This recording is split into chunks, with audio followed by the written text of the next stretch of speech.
from the C. Hench Bernard Studio in Peoria, Illinois, VideoMax Limited presents Midstate Magazine with your hosts, Vaughn McClure and Marcella Gillen. The news with Gerard Taylor and Haley Fichter. And the Midstate reporting team. Sports with Brent Travalis. Brandon Johnson is on the beat. Shane Fryer takes us about town. Real with Bob Hallberg. Let's Eat with Simone Buckner.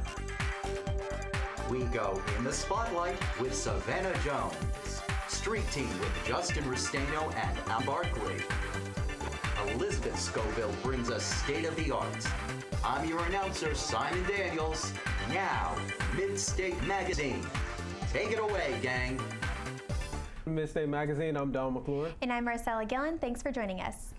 What's going on this week, Marcella? Well, what isn't going on? I know with the new Pope being elected to the Catholic Church, everyone is pretty excited about that. That is correct, and as we were just discussing, the first Latin Pope in over 100 years. He is, so we'll have some representation, and hopefully he can deal with some of the church's issues that are going on. But a lot of the focus was on the Sistine Chapel's smoke that let out. Right. They were a hard time differentiating between when you're black. But you know what I think is even more interesting is that for it to be 100 years that a Latin Pope has, been elected, and it has what they said, 1 billion. There are 1 billion Latin people who are Catholic. Yeah. Oh, actually, when I go to Mexico to visit family, even just the taxi drivers they're so expressive about their faith down there. You can't find anyone who isn't. So it's very in other news, though, also the IRS, is saying they have $1 billion in unclaimed taxes 2009, and they're saying you have until April 15th until happens to claim it, and then you'll lose it. But the real question is, what are they gonna do with the money? I'm not too sure. The feds are always claiming your money, but if they're late to pay you, it's okay. Right. You don't have to, you don't get to charge interest. It's the other way around. If you're late, they charge. I don't know. I just thought that was interesting when I heard that. And I know Governor Pat Quinn recently was looking at the state of Illinois' budgets in order to do some of the cuts, and he figured out some of those commission boards that were still in existence, still claiming money, completely should have been extinct because they were just draining our account. Well, Central Illinois has a lot going on. Let's see what the news team has for us this week.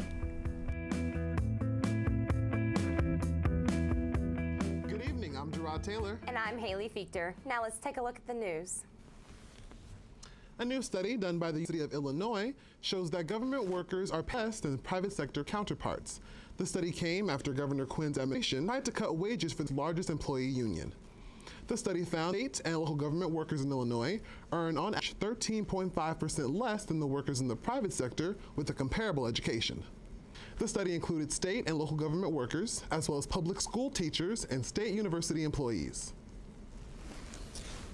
The 4-H Club has played a major role in many students' lives. Sam Schaefer found out how 4-H has changed over time. Throughout Illinois, agriculture is a big practice. And through the years, 4-H programs have helped kids gain knowledge and responsibility with projects. However, as time moved on, 4-H has and continues to change.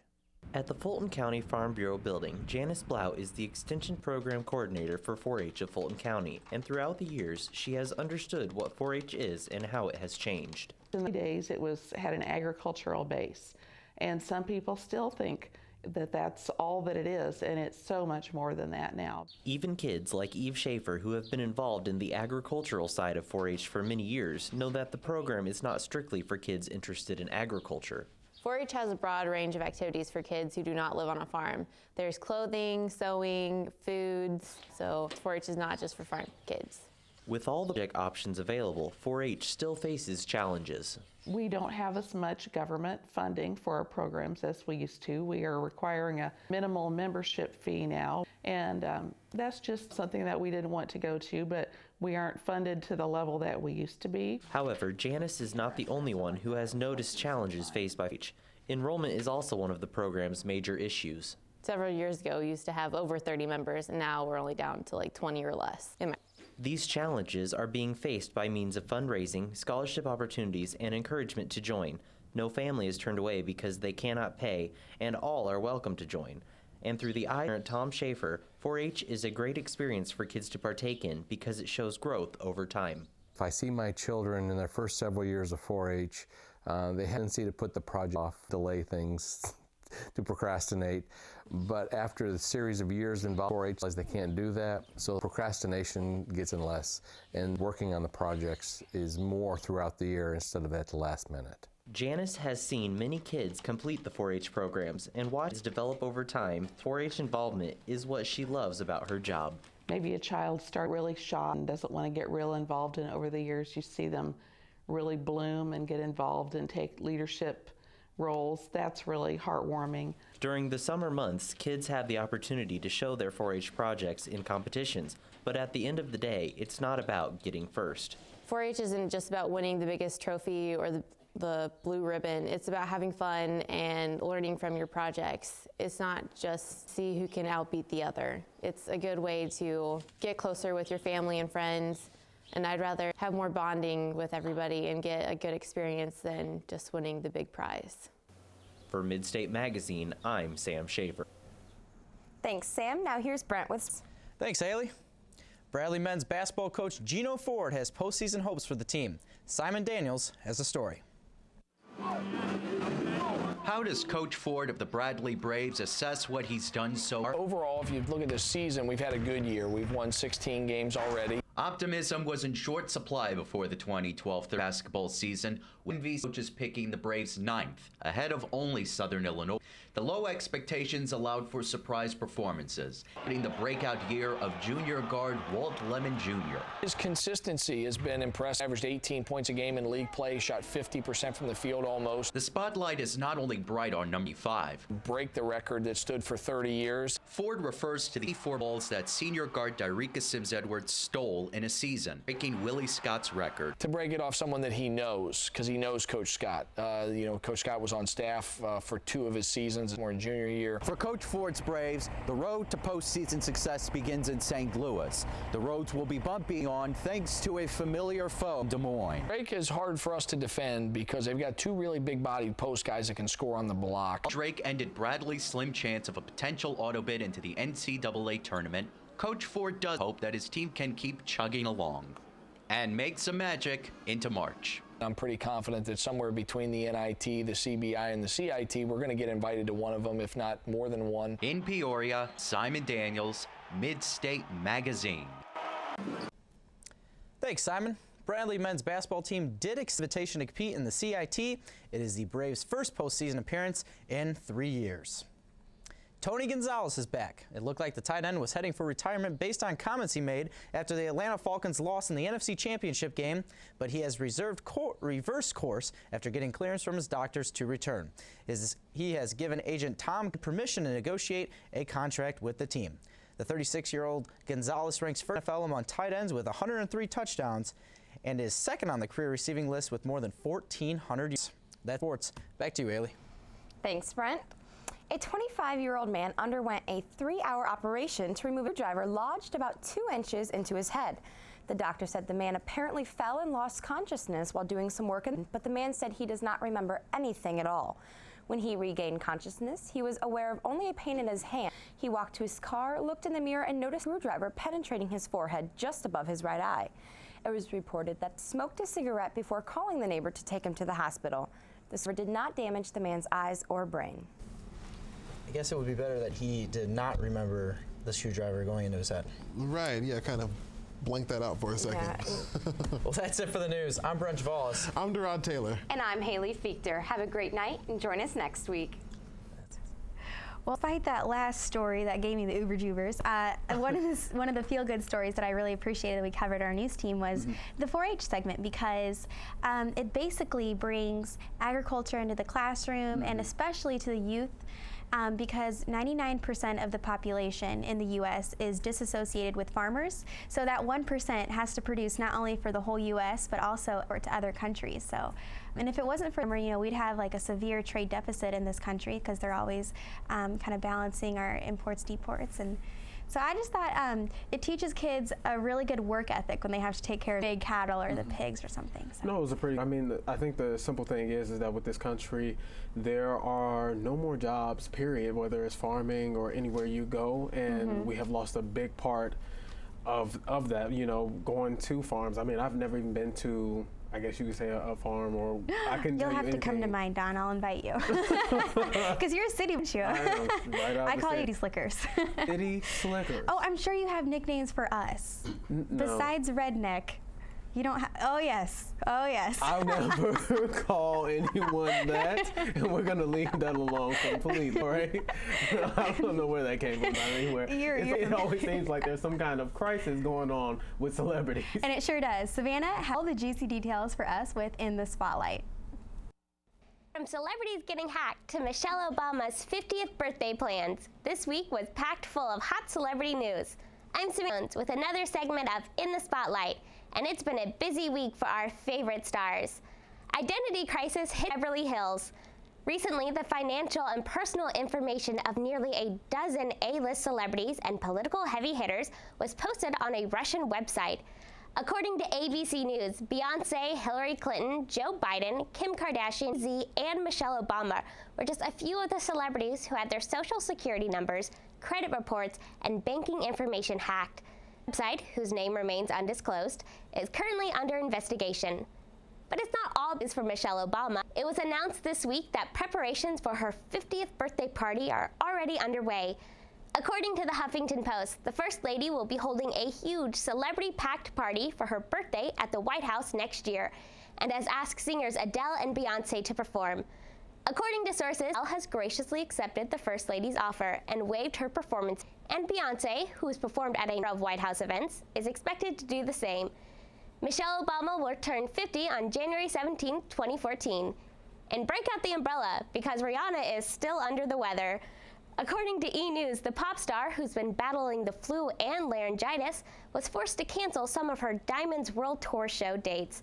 Rihanna released a statement expressing remorse for letting down her fans and thanked her supporters for their prayers and well wishes. In other celeb news, the late king of pop lives on. Through the names of his children, that is. The Huffington Post recently revealed that Michael Jackson's 3 kids, known to the public as Prince, Paris, and Blanket, are actually legally named Michael. With his firstborn named Michael Joseph Jackson Jr., his second and only girl, Paris Michael Catherine Jackson, and his third, named Prince Michael II. It seems Michael really wanted us to know that the 3 were, in fact, his kids. That's a wrap for this week's Celebrity News. I'm Savannah Jones, and I'll catch you next time in the Spotlight. There's, Savannah. Yeah, no, Savannah pointed out kind of that funked about Michael. Oh yeah, with Michael, and Michael, so. Yeah, that was kind of weird. I don't know, but dangling the baby I guess from the he'll balcony always live and all on. That. Oh yeah, he'll live definitely on through his music and a big impact on music. But I mean, with his kids and that whole scenario, that's a bit much. I think naming all 3 of your kids. So technically, he was dangling Michael over the balcony, right? He was dangling. I don't know. Himself. Was that Baby Blanket or something like that as well? I never knew the final details on that, so I don't really know. I don't even know. But also, you know, I was talking about earlier. You heard of Sam's Law, where you need to move over in the road if, like, the police. If there's somebody on the shoulder of the road being pulled over. Yes, that's a big thing because it was a local firefighter in Peoria that was killed. It was unfortunate because a truck like slammed, you know. But there's a group of people working behind the scenes to make the show go on. And Megan went behind the camera for With About Crew. In the GCC, there are journalists, graphic designers, animators, and then there is the Midstate crew. Let's find out who is in the studio today.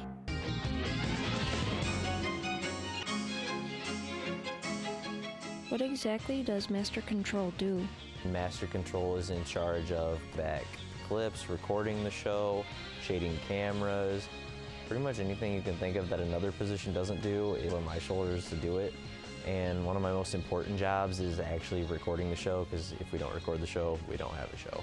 It seems like Sam knows what he's doing, but was it always as easy? When I first went into Master Control, I was kind of taken back because there's so many buttons and switches, and I was like, oh, I am never going to be able to get the hang of this. But it's actually quite a bit simpler than it seems. A lot of those things aren't actually used. But so it's intimidating going in there right off the bat, but I mean, it was something I got the hang of pretty quick. When everything is ready to go and the show is started, Sam does have a little downtime. Master control it's a pretty important role, but there is some downtime. I notice like when you play clips, sometimes a 5-minute clip, you're just sitting there waiting for the clip to be over and there's not a whole lot to do. But I still have to pay attention and focus so I don't get too sidetracked and mess up my role and therefore mess up the show. So I've definitely got to stay a little focused even when there's downtime. Sam is definitely doing well so far. That's it for this week's episode of About Crew. For Midstate Magazine, I am Megan Casey. See you next time. Thank you, Megan. It's always interesting, all the little intricate technicalities that go behind putting on such a production. Right, and I mean, Sam does so much with the Midstate team, and it's great to have him here, you know. But also, you know, Hostess is making a comeback. Did I hear that right? Yes, Hostess is making a comeback. So if people were panicking, does that mean their commercials are making a comeback too? Because they always had the best commercials. I'm not really. You don't remember? It'd always be, you know, some sort of a scenario where we'd be in an Arctic kind of a setting, and all he sees yellow, so he charges after it thinking it's a Hostess, and it turns out to be a bulldozer that's yellow, and I must admit, I was never a fan of Hostess, so. You've never had one? I've had one, and I thought it was absolutely disgusting. Really? Yes, and there's always a new movie to check out in theaters. Well, let's see what Bob has with Get Real. Hey there, and welcome to Get Real. I'm your host, Bob Partlberg. This week we take a look at a movie that takes us from Kansas to the incredible land of Oz. This week's movie is Oz the Great and Powerful.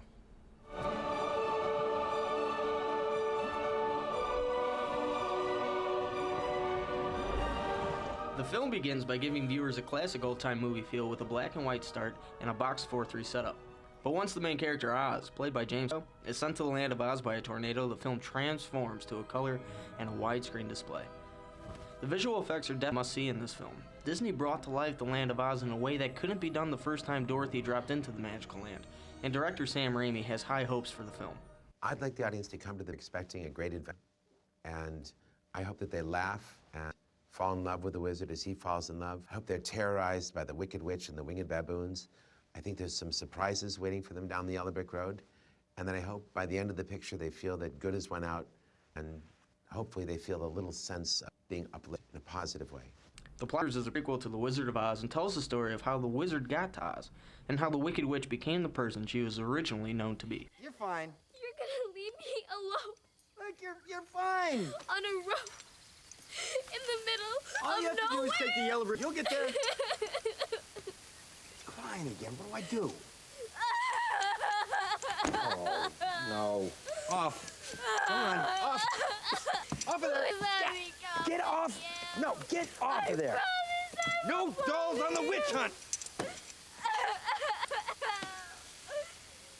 Fine. Fine. You want to come? Come. We'll all go. It'll be a big party. Let's go kill ourselves a witch.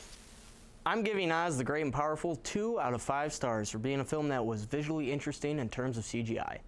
That's all for this week. I'm Bob Partlberg, and I've seen it, so you know I mean it.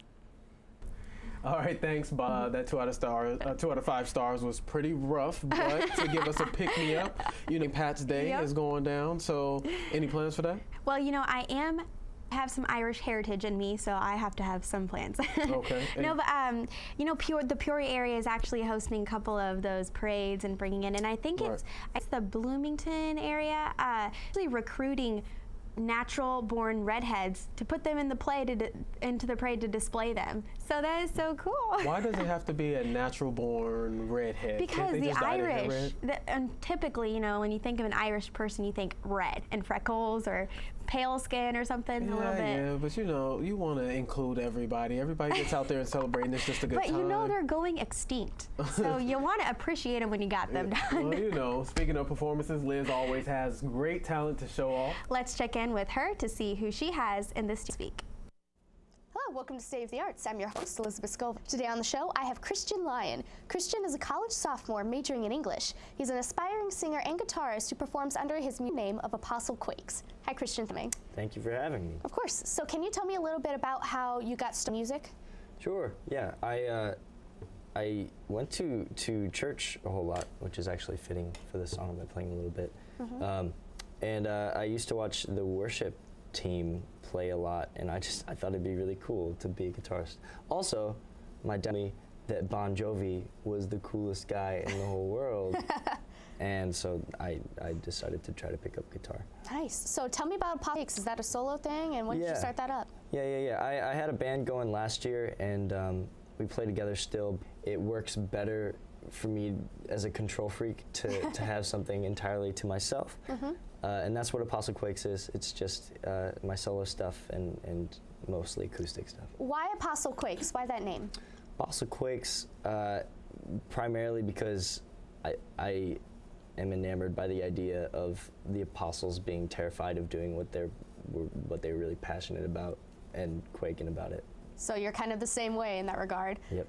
Okay, well, what are you going to play for us today, all right? Yeah, I'm going to play a song called Bible that I wrote a few years back. All right, nice. So whenever you're ready, get started. Cool.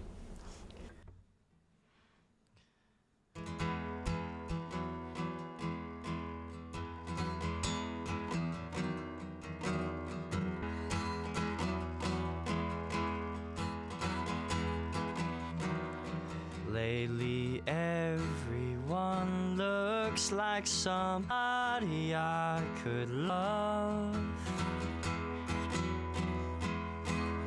I know them now, knew them then. Burning my reflection at the very sublime of it.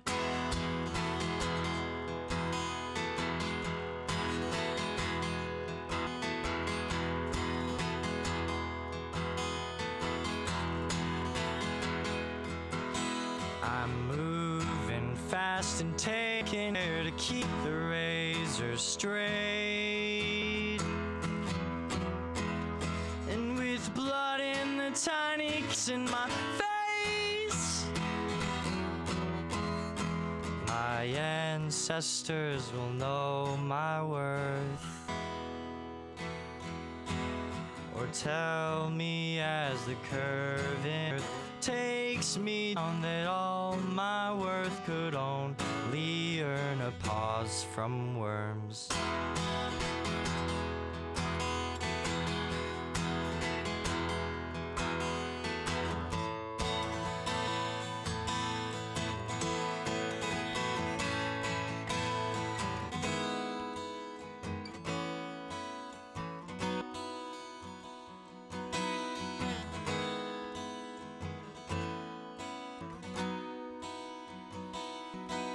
Pretty girls that might have had me all excited, let their shins grow cold.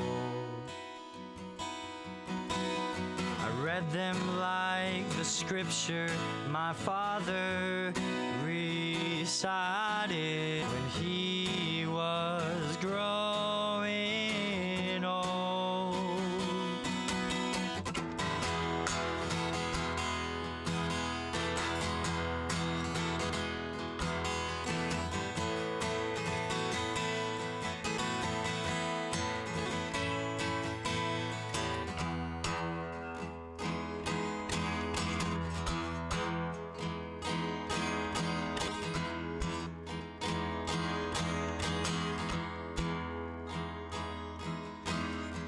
People that you never know if you ever known your place start stealing time or mass or space from stone you've carved along the way. Taking it bit by bit. We need to be aware of it.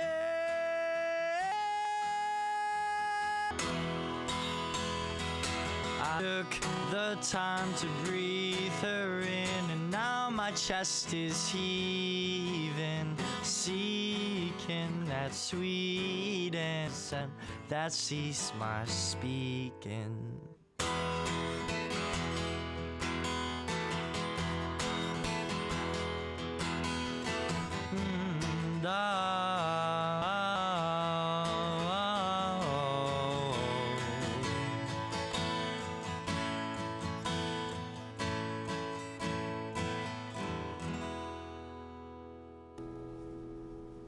Nice, Christian. That's a very dynamic song, and I like it.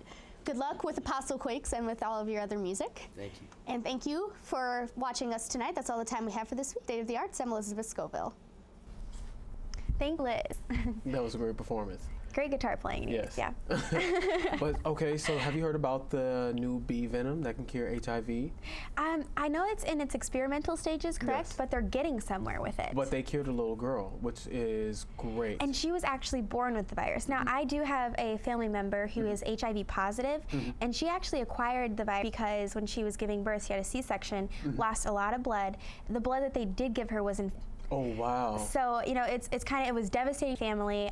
She's still kind of undergoing treatments, but she's been responding. She lost a lot of weight at one point. So this breakthrough would mean not a lot, you know, somebody in my family, but, you know, to the whole world. I can't imagine.